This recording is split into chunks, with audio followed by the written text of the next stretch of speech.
At 3:17 a.m., the smartwatch is still recording. Heart rate, 88 beats per minute. Steps increasing slowly. Location unchanged for hours. But the owner is already missing. Her apartment is dark. Her phone no longer connects to any network, and neighbors confirm there's been no movement since the previous evening. By every physical measure, she is gone, and yet her smartwatch continues updating health metrics, syncing data, and logging sleep activity as if nothing has changed. Then a contradiction appears. At 4:02 a.m., the device records a sudden spike in heart rate and movement across several meters. But according to the last confirmed sighting, she was already gone before midnight. Medical records later confirm her body was unresponsive before that timestamp. So how can a device record activity when there is no life left to generate it? That question becomes the center of the investigation. The woman is identified as Adeobi N., a 29-year-old logistics analyst living alone in a quiet residential area. She was consistent in routine, using her smartwatch daily for fitness tracking, sleep monitoring, and health logs synced to her phone.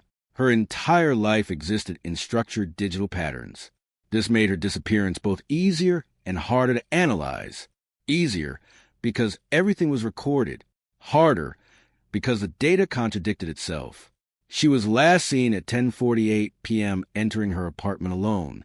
No distress, no unusual behavior. At 11:12 p.m., her smartwatch recorded normal resting heart rate. At 11:47 p.m., light movement was detected inside the apartment. At midnight, her phone stopped making network connections. The smartwatch stopped receiving notifications but continued recording internally. At 1:13 a.m., the watch logged a sudden heart rate spike. At 1:19 a.m., GPS data showed a displacement of roughly 14 meters. At 2:06 a.m., sleep tracking resumed as if normal. But by then, she had already been reported missing after failing to appear for scheduled engagement. This created an immediate contradiction. The device suggested life continued after disappearance. Investigators initially suspected device malfunction. However, forensic review revealed the smartwatch was not transmitting data in real time. It stored information locally and uploaded it later when connection resumed. Her phone had entered a low-power state shortly after midnight, preventing immediate syncing. This meant what looked like after-death activity might actually be delayed uploads of earlier events. Digital forensic teams then reconstructed her final hours using smartwatch logs, phone activity, and cloud backups.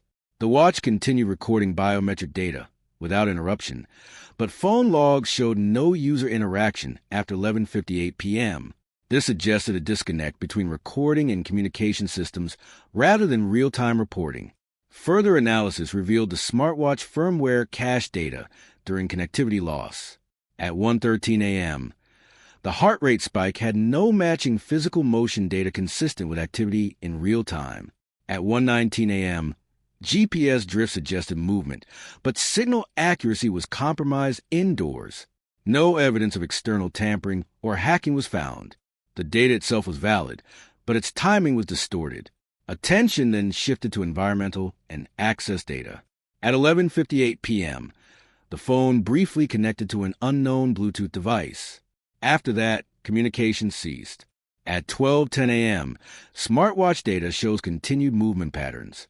At 12:12 a.m., the phone reactivated briefly. At 12:14 a.m., elevator sensors recorded movement. At 12:18 a.m., building exit logs detected unauthorized access. At 12:47 a.m., smartwatch motion recording stopped entirely. This sequence suggested physical relocation occurred while digital systems continued passively recording. The absence of heart rate data during part of the movement window raised further concerns. It indicated the watch may have been moving independently of the wearer, or that biometric signals had ceased while motion continued. The breakthrough came when cloud redundancy backups were recovered. Hidden metadata revealed that several timestamps had been shifted during synchronization and time zone correction. Events labeled after 1 a.m. had actually been recorded before midnight. The apparent post-disappearance activity was a misalignment caused by delayed uploads and system correction errors. However, one anomaly remained. Between 12:10 a.m. and 12:47 a.m., The watch recorded continuous movement without heart rate data. Step counts and directional changes suggested physical motion through space, but no biological signals were present. When matched with CCTV and building access logs, a clearer pattern emerged. Device movement aligned with phone reactivation and building exit events, not independent biological activity. Investigators concluded that after Adaebe became unresponsive shortly after midnight, her unlocked digital ecosystem was used to move her devices and create a false impression of continued activity. The smartwatch was not recording life after death.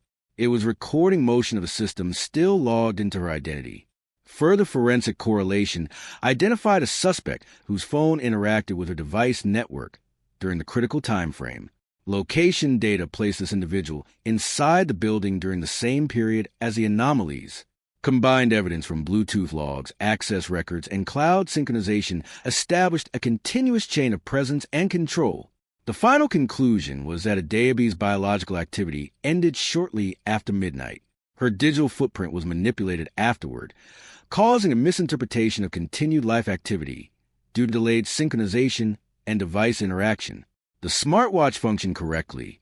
It simply recorded inputs without context. For investigators, the key lesson was how easily wearable technology can distort perception of time when synchronization delays and cache data are misunderstood. What appeared to be life continuing after disappearance was actually fragmented recording of earlier moments combined with external manipulation of connected systems. The case was formally closed after timeline correction and suspect identification. In the final investigative summary, one line remained. Even after she was gone, her watch never stopped telling her story.